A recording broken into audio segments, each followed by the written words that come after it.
Комплекста 1002 бош мөгізлі ірітірлік есепләне. Шуның 400 башы соғым сыйырлары, қолғаннары тоналар, буаз тоналар һәм бұзаулар. Ел башыннан агрофирмада шиплаштыру процессы да башланып китте. Бүгінгі күнде комплекста 22 бұзау яңа олқалар тоқты. Бүгінгі күнде біздің 1000 бош тірлік бар.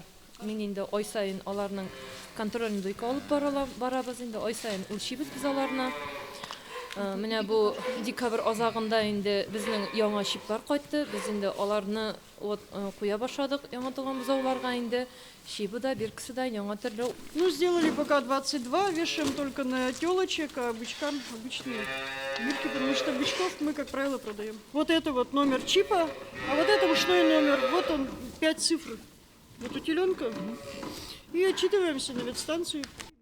Шиплар агрофирмаға республика ол қожалы һәм азық-түлек министрлыгынан былтыр декабрьнең соңгы көннәрендә 100 дәнәдә кайткан булган. Мол турында булган барлык мәгълүмат шушы шипта сакланачак. Димәк, терлекне суеп сатуга чыгаргач та, мол турындагы мәгълүмат сатып алучыга билгеле була дигән сүз.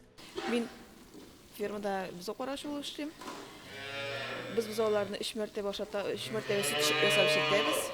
Аларны береке бала кебек карап үстерә кирәк. Тырышып эшлибез.